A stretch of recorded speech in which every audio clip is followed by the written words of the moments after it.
നമ്മുടെ എല്ലാ വ്യൂവേഴ്സിനും happy new year. 2024 ആദ്യത്തെ വീഡിയോ ആണിത്. നമ്മളിന്ന് വന്നിരിക്കുന്നത് ഒരു കുക്കിയുടെ വീഡിയോ ആയിട്ടാണ്. സോഫ്റ്റ് ആയിട്ടുള്ളൊരു ബട്ടർ കുക്കീസാണ്. ജിഞ്ചർ ബ്രെഡ് കുക്കീസ് നമ്മളിതിനു മുൻപ് അപ്ലോഡ് ചെയ്തിട്ടുണ്ട്. ഇതല്ല, ഇത് ബട്ടർ കുക്കീസാണ്. അപ്പോൾ നമ്മുടെ കുക്കീസ് ഉണ്ടാക്കാൻ വേണ്ടിയിട്ട് കിഡ്സ് നമ്മളെ ഇന്ന് ഹെൽപ്പ് ചെയ്യുന്നുണ്ട്. അപ്പോൾ അതിന് വേണ്ടിയിട്ട് നമ്മൾ 1/2 കപ്പ് സോഫ്റ്റ് ആയിട്ടുള്ള ബട്ടറിലേക്ക് 3/4 കപ്പ് പൊടിച്ച പഞ്ചസാര ചേർക്കാം. പൊടിച്ചതോ പൊടിക്കാത്തതോ ആയിട്ടുള്ള പഞ്ചസാര ചേർക്കാവുന്നതാണ്. ഇത് ഒരു ബീറ്റർ വെച്ചിട്ടോ തടിത്തവി വെച്ചിട്ടോ നന്നായിട്ടൊന്ന് മിക്സാക്കി കൊടുക്കുന്നുണ്ട്.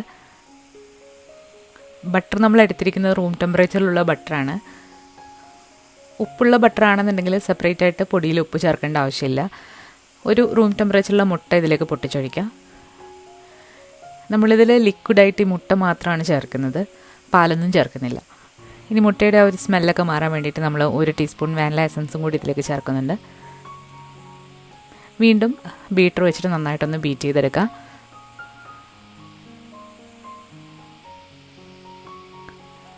പഞ്ചസാരയും മുട്ടയും ബട്ടറും എല്ലാം കൂടി നന്നായിട്ട് ക്രീം ആകുന്നവരെ ഒന്ന് ബീറ്റ് ചെയ്തെടുക്കണം.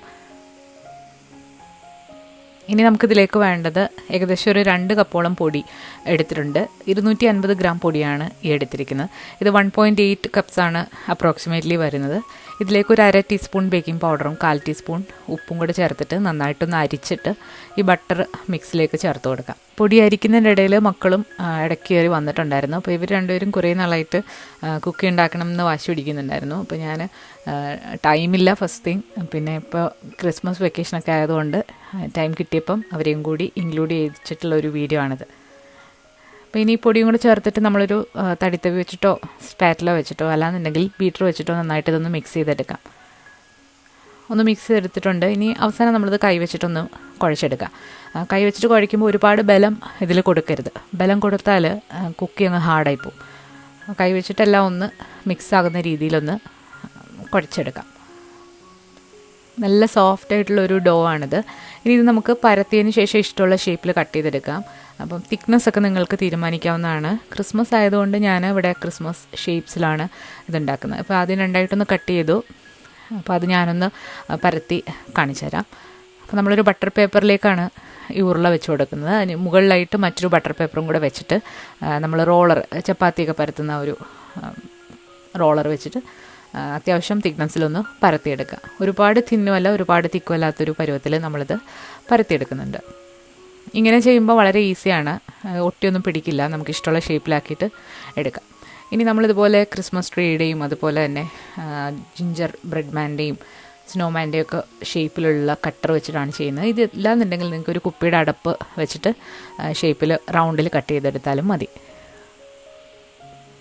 അപ്പോൾ ഇങ്ങനെ കട്ട് ചെയ്തെടുത്തിട്ട് നമുക്ക് ആ ബാക്കി ഭാഗത്തുള്ള മാവ് നമുക്കൊന്ന് മാറ്റിയിട്ട് ഈ പേപ്പറിൽ തന്നെ നമുക്ക് ബേക്കിംഗ് ട്രേയിൽ വെച്ചിട്ട് ബേക്ക് ചെയ്തെടുക്കാവുന്നതാണ്. അപ്പോൾ നമ്മളിത് റെഡിയാക്കുന്ന സമയം കൊണ്ട് ഓവനൊന്ന് പ്രീഹീറ്റ് ചെയ്യാനിടണം. 180 ഡിഗ്രിയിൽ ഓവൻ പ്രീഹീറ്റ് ചെയ്യാനായിട്ട് വെച്ചിട്ടുണ്ട്. ഇനി ബാക്കി ഉരുളയെ വീണ്ടും രണ്ടായിട്ട് മുറിച്ചിട്ട് കിഡ്സിനെ കൊണ്ടാണ് നമ്മൾ റോൾ ചെയ്ത് പരത്തി കട്ട് ചെയ്ത് എടുക്കാൻ പോകുന്നത്. ജിഞ്ചർ ബ്രെഡ് കുക്കീസിൻ്റെ റെസിപ്പി നമ്മൾ കഴിഞ്ഞതിൻ്റെ മുന്നത്തെ പ്രാവശ്യം ക്രിസ്മസിന് അപ്ലോഡ് ചെയ്തിട്ടുള്ളതാണ്. അപ്പോൾ അത് നമ്മുടെ ഒരു പ്ലം കേക്കിൻ്റെ ഒക്കെ ടേസ്റ്റിൽ വരുന്നൊരു കുക്കി ആണ്. അപ്പോൾ ഇത് വന്നിട്ട് നല്ല ബട്ടർ കുക്കിയാണ്, വാനില ടേസ്റ്റിലുള്ള നല്ലൊരു ബട്ടർ കുക്കിയാണ്. അപ്പോൾ ഞാൻ ആദ്യം പരത്തിയത് ബേക്ക് ചെയ്യാൻ വെച്ചിട്ടുണ്ട്. 180 ഡിഗ്രിയിൽ 10 മുതൽ 12 മിനിറ്റ് വരെയാണ് ബേക്ക് ചെയ്ത് എടുക്കേണ്ടത്. കളറൊന്നും മാറരുത്, ബ്രൗൺ കളറൊന്നും ആവണ്ട. ഒരു വൈറ്റിൽ തന്നെ ഇരിക്കുമ്പോഴാണ് ഈ കുക്കിക്ക് നല്ലൊരു ഭംഗി കിട്ടുന്നത്. ഇതിനെ സോഫ്റ്റ് കുക്കീസെന്നും ക്രിസ്മസ് കുക്കീസെന്നും ഒക്കെ പറയാറുണ്ട്.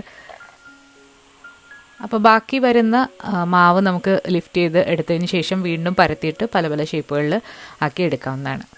അപ്പോൾ ഇങ്ങനെ കുറേ കുക്കീസ് കിട്ടിയിട്ടുണ്ടായിരുന്നു, 2 കപ്പ് വെച്ചിട്ട്. ഇനി ഇതിൽ നിങ്ങൾക്ക് ഇഷ്ടമുള്ള ഡെക്കറേഷനൊക്കെ ചെയ്യാം. റോയൽ ഐസിങ് വെച്ചിട്ടാണ് ചെയ്യുന്നത്. റോയൽ ഐസിങ് ഉണ്ടാക്കുന്ന വീഡിയോ നമ്മൾ കഴിഞ്ഞ പ്രാവശ്യം അപ്ലോഡ് ചെയ്തിട്ടുണ്ട്, റോയൽ ഐസിങ്ങിൻ്റെ കേക്കിൽ. അപ്പോൾ നമ്മളിവിടെ റോയൽ ഐസിങ് ഇങ്ങനെ ട്യൂബിൽ വാങ്ങിക്കാനായിട്ട് കിട്ടും, അത് വെച്ചിട്ടാണ് ചെയ്തിരിക്കുന്നത്. അപ്പോൾ ഞാൻ ആദ്യം വെച്ച കുക്കി ബേക്കായി വന്നിട്ടുണ്ട്. ഒരുപാട് കളർ ചേഞ്ചൊന്നും ഇല്ലാതെ നന്നായിട്ട് ബേക്കായി വന്നിട്ടുണ്ട്. തണുക്കും തോറും നല്ല ക്രിസ്പി ആയിട്ട് വരും. ഇതാണ് ഞാൻ പറഞ്ഞ ഒരു ട്യൂബ്. 2 കളറിൽ വാങ്ങിച്ചിട്ടുണ്ടായിരുന്നു, റെഡും ഗ്രീനും. ഇത് പ്രസ് ചെയ്യാനായിട്ട് ഭയങ്കര ബുദ്ധിമുട്ടാണ്. നമ്മൾ പ്രസ് ചെയ്താലൊന്നും അങ്ങനെ പെട്ടെന്ന് വരില്ല.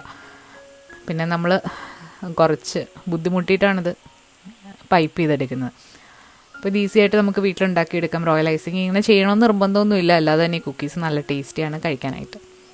അപ്പോൾ ഡെക്കറേഷൻ കഴിഞ്ഞിട്ട് നന്നായി തണുത്തതിന് ശേഷം എയർ ടൈറ്റ് ആയിട്ടുള്ള കണ്ടെയ്നേഴ്സിലോ സിപ്പ് ലോക്കിലോ ആക്കി സൂക്ഷിക്കാവുന്നതാണ്. നല്ല ക്രിസ്പി ആയിട്ട് ബിസ്ക്കറ്റ് പോലെ ഇരിക്കുന്ന നല്ല ടേസ്റ്റി ആയിട്ടുള്ള കുക്കീസാണ്. വളരെ ഈസി ആയിട്ട് തയ്യാറാക്കിയെടുക്കാം. ഇത് മൈദയിൽ മാത്രമല്ല ഗോതമ്പ് പൊടിച്ചിട്ടും ട്രൈ ചെയ്ത് നോക്കാവുന്നതാണ്. അപ്പോൾ എല്ലാവരും ഒന്ന് ട്രൈ ചെയ്ത് നോക്കുക. എല്ലാവർക്കും ഒരിക്കൽ കൂടി ഹാപ്പി ന്യൂ ഇയർ. അപ്പം ഈ ഒരു വർഷം എല്ലാവർക്കും നല്ലൊരു വർഷമാകട്ടെ എന്ന് ആശംസിക്കുന്നു. പുതിയൊരു വീഡിയോ ആയിട്ട് നമുക്ക് വീണ്ടും കാണാം. താങ്ക്